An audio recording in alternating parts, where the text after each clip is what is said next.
मोहतरम सामीन,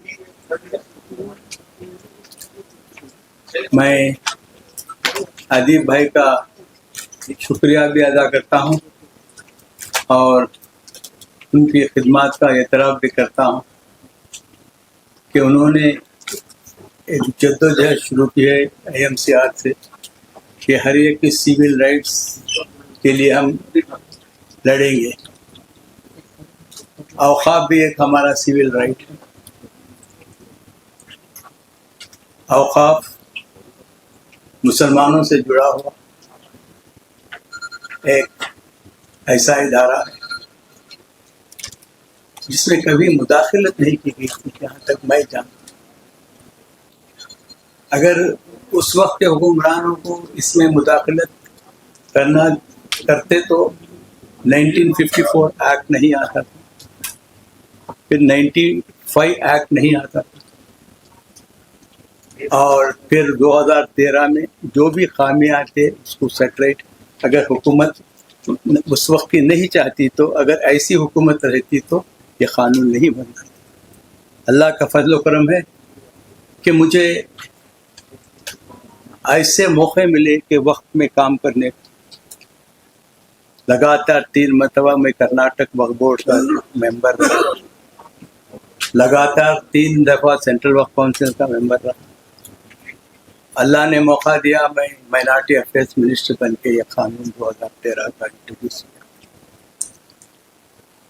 जब कानून बनता है, कानून कोई परमानेंट नहीं होता, कानून में बदलाव चाहिए। जब जब जरूरत हो तो कानून हुकूमतें बदलाते हैं। हमारे कॉन्स्टिट्यूशन के अमेंडमेंट हुए हैं और जो कानून है उसके अमेंडमेंट्स हुए हैं। जब जरूरत पड़ती है तो अमेंडमेंट लाया जाता है, मगर जिस मकसद के लिए अमेंडमेंट, जिनके लिए अमेंडमेंट, फर्ज कि आप लेबर से अमेंडमेंट ला रहे हैं, लेबर से गुफ्तगू के बिना आप कोई अमेंडमेंट नहीं ला सकते। आप किसानों से अमेंडमेंट लाते हैं, किसानों की उनके पूछे बगैर कोई भी अमेंडमेंट नहीं ला सकता। देखिए जो हाल हुआ जब किसानों की बिल इंट्रोड्यूस हुई है तो इनको वापस लेना पड़ा। आज ये जो वक्त के अमेंडमेंट्स अब ये लाए हैं एक बुरी नीयत के जरिए से, ये कि कोई वक्फ को बचाना या मुसलमानों के हुकूक को दिलाना है, औरतों के हुकूक को दिलाना, इस मतलब से नहीं लाए। इनका मकसद ही अलग है, क्योंकि जैसा कि संजय सिंह साहब ने कहा 10 साल आपके मुकम्मिल हो गए, 11वां साल चल रहा है। आपको अमेंडमेंट उस वक्त तक याद नहीं आए, 10 साल याद नहीं आए, इसलिए मुसलमानों के हुकूक दिलाने का और उनके भला करने का, और लाखों एकड़ जमीन की याद आई इनके पास। ये इनकी एक जो पॉलिसी है कि ये पूरे 10 साल रिसर्च करने में गुजारे हैं कि इस एक्ट को किस तरह से खत्म किया जाए, जो को हुकूक दिए हैं वो किस तरह खत्म किया जाए। अब इसको मीडिया का सहारा ले रहे हैं। मैं देख रहा हूं मीडिया में, कोई भी मीडिया निकालो रहा, 3 महीने से चल रहा है कि औकाफ के पास एक कारपोरेशन था, उसको खत्म कर। आज तक वो कारपोरेशन 500 करोड़ का जो फरमाया लगाकर वक्त प्रॉपर्टीज को डेवलपमेंट करने का ये लिया था, उसको खत्म करके आज जो वक्त डेवलप, आप यहाँ जिक्र हुआ इसलिए कहा कि वक्त डेवलपमेंट कारपोरेशन बनाया जाए, वो बन गया। तो ये इनकी नीयत है। इस कानून में बहुत से खामियां हैं और ये नॉन इम्प्लीमेंटेबल है। तो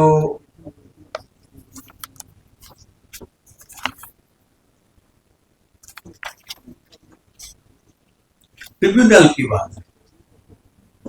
सबसे 2013 में जो चेंजेस आए पहले 95 एक्ट ट्रिब्यूनल बना, सिंगल मेंबर ट्रिब्यूनल।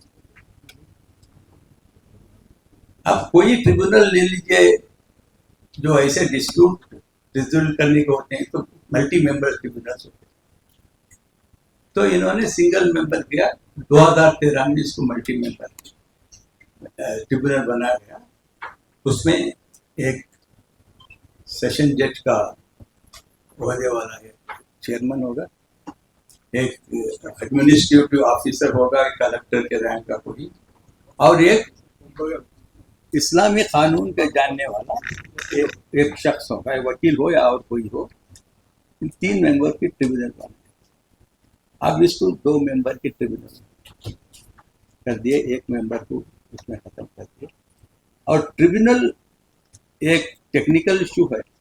ट्रिब्यूनल का फैसला हर वक्त हर जगह जो भी ट्रिब्यूनल्स हैं, फैक्ट के बारे में ट्रिब्यूनल का फैसला फाइनल है। Only on the matter of legal ये रहा तो वो अपील जा सकते हैं, वरना अब इनकम टैक्स ट्रिब्यूनल है और तुम्हारे लैंड ट्रिब्यूनल्स हैं, उसमें सब ट्रिब्यूनल के फैमिली वर्डिक्ट को फाइनल माना है। यहाँ भी वही हमने कहा कि ट्रिब्यूनल की फाइनल फाइंडिंग्स, अब उसको ख़त्म करके ट्रिब्यूनल को 2 मेंबर बना के नॉन फंक्शनल बना दिया, उसका कोई वजूद ही नहीं बन सकता। इसमें ट्रिब्यूनल में हो सकता है शायद 1-2 इश्यूज पेंडिंग थे, अब क्या हुए मुझे पता नहीं है। आंध्र प्रदेश में देखिए ये कहा जाता है कि मिनिस्टर साहब ने भी पार्लियामेंट में कहा कि अगर कोई वक्फ बोर्ड कोई जगह जाके कोई ज़मीन देख के ये वक्फ की जगह कह देंगे तो वक्फ हो जाएगी, और कोई ये एक कंप्लीट मास स्प्रेड किए हैं कि वक्फ बोर्ड को इतने इख्तियारात हैं कि वक्फ बोर्ड अगर कल कोई ज़मीन पे जाके बोल दिया कि वक्फ की ज़मीन है तो वक्फ की ज़मीन हो जाएगी। हर मीडिया में यही आ रहा। ये तो ऐसी बेतुकी बात है कि कैसा वक्फ, अब हम सोच भी नहीं सकते कि वक्फ बोर्ड कहीं जाके हम उसको ताकि सेक्शन क्या करता है कि after due inquiry if the waqf विफ a property has the characteristics of the waqf, यानी कोई उसका डोनर होगा, रिलीजियस पर्पस के लिए है दिए गए हैं। ऐसे बहुत से ज़मीनात हैं जो इनाम एक्ट में दिए गए हैं, वो जो गवर्नमेंट के कब्जे में भी आ गए हैं, फिर भी वो इनाम है। अब एक अच्छा एग्जांपल है जो तेलंगाना में, आंध्र प्रदेश में एक वक्त दरगाह की ज़मीन थी 5000 एकड़ वैजाग में, मेरा नाम है। तो वो दरगाह की ज़मीन 5000 एकड़ गवर्नमेंट इनाम अबालिशन में गवर्नमेंट कही कि हमारी जगह है, इनाम में दी गई थी, ये जगह हमारी है। तो ये मामला सुप्रीम कोर्ट तक गया। सुप्रीम कोर्ट ने वो केस में ये कहा कि ये वक्फ की जगह है, ये वक्फ किया गया था ये दरगाह की देखभाल के लिए, और दरगाह ताहयात रहेगी तो ये ज़मीन भी वक्फ की रहेगी। तो इसलिए वो उस केस में सुप्रीम कोर्ट ने ये डिसाइड किया चाहिए। 1000 एकड़ एनटीसीपी को गया था, और हजरत सैयद अली हसन शहीद बाबा revered Sufi saint, the extent of Waqf land is about 5,000 acres. The dispute arose when the Andhra Pradesh government claimed the possession of the land which was part of the Waqf estate. The Andhra Pradesh State Waqf Board contested this, arguing that the land was dedicated as Waqf property and should be recognized as such. The Supreme Court ruling, the case eventually reached the Supreme Court of India, which ruled in favor of the Andhra Pradesh Waqf Board. The Supreme Court declared the property as Waqf land, confirming it should be treated as religious endowment under the management of Waqf. The judgment reinforced the principle of once a property is dedicated as Waqf, it retains the status of the Waqf in perpetuity, and the government cannot claim it as its own. The ruling was seen as a significant victory for the protection of the Waqf properties. तो जब इतने बड़े states हैं 5,000 एकड़ 2,000 एकड़, अब इनसे ये दे जा रहा है, ऐसे प्रॉपर्टीज अगर वक्फ बोर्ड क्लेम करेंगे तो ये करेंगे वक्फ बोर्ड प्रॉपर्टी क्लेम कर रही है, तो वक्फ बोर्ड की जिम्मेदारी है to identify the Waqf property, suo motu action लेने का पावर है। सो मोटो में वक्फ बोर्ड के पास अगर कोई कंप्लेंट आया या कोई अर्जी आई कि ये वक्फ प्रॉपर्टी है, ये इसी पे, तो वो इंक्वायरी करेंगे, तब उनको नोटिस देके प्रोसीजर अडॉप्ट करेंगे। आप ये क्यों कह रहे हैं कि वक्फ बोर्ड को अनलिमिटेड पावर्स हैं, कोई भी प्रॉपर्टी, कल हमारा घर, यहाँ तक प्रश्न आ रहा है कि कल कोई आपके घर को आके वक्फ बोर्ड वाले कहते हैं कि वक्फ है तो वक्फ हो जाएगी। मैं हमारे मीडिया के दोस्तों को भी कहता हूँ कि इस तरह के बेतुके जो बात आती रहती है, इससे लोगों में इंतशार पैदा हो रहा है। हाई कोर्ट नो, अब उनको बात नहीं किया गया ना। अगर वक्फ बोर्ड करती है, अगर गवर्नमेंट भी, कल गवर्नमेंट ही कोई प्रॉपर्टी हमारी करके क्लेम करे तो वो गवर्नमेंट क्लेम करती है, मगर इट इज नॉट फाइनल। तो इसलिए आप इस तरह के हुकूमत की तरफ से पहले ये, उसके बाद इन्होंने अब ये पेंडिंग मैटर है जो तेलंगाना हाई कोर्ट में है, जो अब देखिए कई प्रॉपर्टीज जो आंध्र प्रदेश में, हैदराबाद में जो टेक सिटी आई है, हाईटेक सिटी जो है 1,600 एकड़ कंप्लीट वक्फ लैंड, हुसैन चावले। मैं पहली जेपीसी में मैं गया था, वहां लैंड सिर्फ लैंड 96-97 में शायद। अब जाइए पूरा न्यूयॉर्क बना हुआ, अब वो मैटर सुप्रीम कोर्ट में है। हाई कोर्ट ने कहा कि नहीं, आप वक्फ बोर्ड ट्रिब्यूनल से ही आना है। वो ट्रिब्यूनल जाना नहीं चाहती गवर्नमेंट।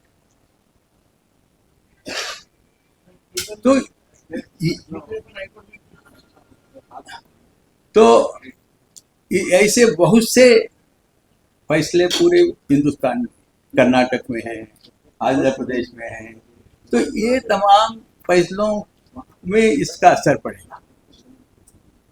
और जो ये वंस फॉर ऑल इन्होंने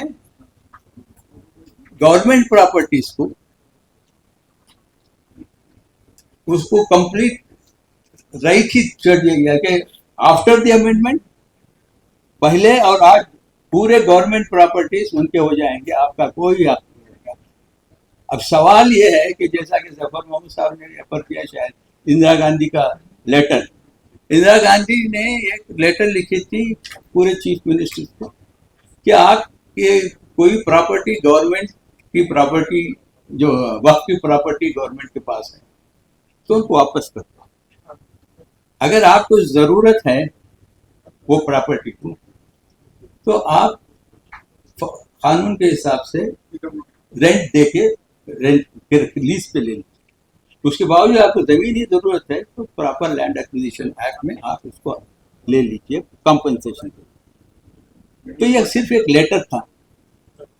तो हम 2013 में क्या किए, इसको कानून बना दिया। अब सेक्शन 108 में ये आएगा कि जो भी गवर्नमेंट प्रॉपर्टीज है, वक्फ प्रॉपर्टीज गवर्नमेंट के कब्जे में है, वो प्रॉपर्टी अगर ट्रिब्यूनल वक्फ प्रॉपर्टी डिक्लेयर करें तो गवर्नमेंट फौरन वापस करती है। With in 6 months government should return the property after the decision of the tribunal. ये सबसे डेंजर क्लास उनको है कि अब अगर पूरे गवर्नमेंट प्रॉपर्टीज को ट्रिब्यूनल अगर डिक्लेयर करेंगे तो इनको वापस करना पड़ेगा। तो ये तमाम जो प्रोविजन 2013 में हमने लाए थे तो कंप्लीट उसको नलीफाई कर रहे हैं। तो इसलिए जैसा कि अब यहाँ एक डिसीजन लेना है आप तमाम कि इसको टोटल रिजेक्ट करना है। मैंने बहुत से लोगों को फोन करके भी बोला कि इसको टोटल रिजेक्ट करना है। अमेंडमेंट से कुछ नहीं चलेगा। आपको जेपीसी से कोई भी आपको रिलीफ नहीं मिलेगा। कोई कुछ इधर उधर कुछ अमेंडमेंट करेंगे या 1 or 2 अमेंडमेंट को एक्सेप्ट कर लेंगे। ऐसा हमें तजुर्बा है क्या होता है जेपीसी में, क्या होता है अमेंडमेंट, कैसा होता है, हमें तजुर्बा है। मैंने ये मेरी खुशकिस्मती है कि 95 एक्ट में भी मैं पार्टिसिपेट किया हूँ, डिबेट 95 एक्ट में भी। और जो एक बात यहाँ आई उसका मैं, लोग अच्छे लोग भी होते हैं। आपने जिक्र किया लिमिटेशन एक्ट, प्रपोज बिल में 95 में कि बिल में 30 साल का लिमिटेशन था। अब मैं भी एक अमेंडमेंट मूव किया था। राज्यसभा में यूजुअली अमेंडमेंट एक्सेप्ट नहीं करते, तो फिर भी बहस हुई तो मेरी बहस के बाद मेरा अमेंडमेंट एक्सेप्ट कर लिया गया। तो हमारे बीजेपी के रतन राम करके एक मेंबर थे, वो भी कुछ अमेंडमेंट भेजे थे, मालूम से दिया कैसे मालूम। उन्होंने अमेंडमेंट दिया कि लिमिटेशन एक्ट ये 30 years निकाल देना चाहिए, there is no limitation for work. अब नजमा अब्दुल्ला साहिबा डिप्टी चेयरमैन थी, उस पर उन्होंने मजाक से किया सीताराम केसरी जी को, केसरी जी एक रहमान का अमेंडमेंट एक्सेप्ट किए हैं, एक रहीम का भी एक्सेप्ट कर। और वो अमेंडमेंट था लिमिटेशन एक्ट वक्त से खत्म करने, और वो पास अमेंडमेंट मूव किया गया बीजेपी में।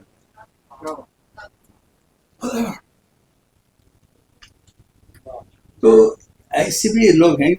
मेरा जो तजुर्बा है, जो बीजेपी के ये मेरे साथ जेपीसी 2 जेपीसी और सेलेक्ट कमेटी में करे, वो बहुत कोऑपरेटिव थे और कोई हमको दिक्कत नहीं आई। और जब मैं नवंबर 2013 में बिल प्रोजेक्ट किया तो कंप्लीट अपोजिशन से भी फुल सपोर्ट मिला बिल पास करने। तो ये बाद में इनकी 10 साल की रिसर्च वक्फ बोर्ड को, और कुछ नहीं किया 10 साल में, वक्फ डेवलप नहीं किया, कुछ नहीं किया। ये 10 साल में ये रिसर्च करते रहे कि कैसा इस बिल को ख़त्म किया जाए। आज वो इस तरह की बिल लाए हैं और इसमें ज़्यादा डिटेल में मैं जाना चाहता हूँ। बहुत चीज़ें हैं, जफर मामू साहब ने भी डिटेल से दिया है। मैं समझता हूँ कि एक डिसीजन लेना चाहिए, इस बिल को हम टोटली रिजेक्ट करना।